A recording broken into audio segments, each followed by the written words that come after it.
ನಮ್ಮದೇ ಶಾಲೆಯಲ್ಲಿ ವಿದ್ಯಾಭ್ಯಾಸವನ್ನು ಮಾಡಿ ವೀರ ಧೀರ ವಿದ್ಯಾಧರ್ ಎನ್ ಇಂದು ಹತ್ತೂರಲ್ಲಿ ಸುತ್ತಿ ಮರಳಿ ಪುತ್ತೂರಿಗೆ ಬಂದಿದ್ದಾರೆ.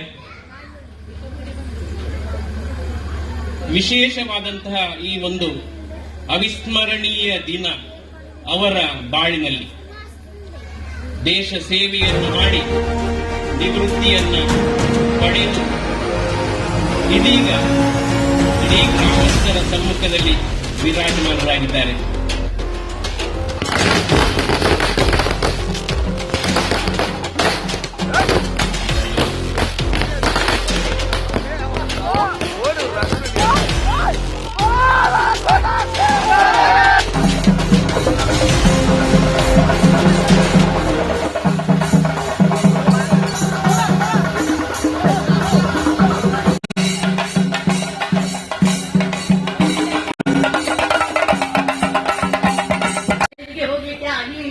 ಹಾಗಾಗಿ ಅವರಿಗೆ ಕೂಡ ಸುಬ್ಬಪ್ಪನಿಗೆ ಹಾಗೆ ಬಾಲಕೃಷ್ಣನಿಗೆ ನಮ್ಮ ಇವತ್ತಿನ ಈ ಒಂದು ಗೌರವ ಅರ್ಪಣೆಯನ್ನು ಪಡೆದುಕೊಳ್ಳುತ್ತಿರುವ ವಿದ್ಯಾಧರನಿಗೆ ನಿಮ್ಗೆ ಮೂವರಿಗೂ ಕೂಡ ನಾನು ಅಭಿನಂದನೆಗಳನ್ನು ಸಲ್ಲಿಸ್ತಾ ಎಲ್ರಿಗೂ ಕೂಡ ದೇವರು ನಿಮ್ಗೆ ಎಲ್ರಿಗೂ ಆಯುರಾರೋಗ್ಯ ಭಾಗ್ಯ ಸಂಪದವನ್ನು ಕರುಣಿಸಲಿ ಎಂಬುದಾಗಿ ಮತ್ತೊಮ್ಮೆ ನಮ್ಮ ಮನೆಯವರ ಪರವಾಗಿ ನಮ್ಮಿಬ್ಬರ ಪರವಾಗಿ ಪ್ರಾರ್ಥನೆ ಮಾಡಿಸ್ತಾ ಇದ್ದೇನೆ.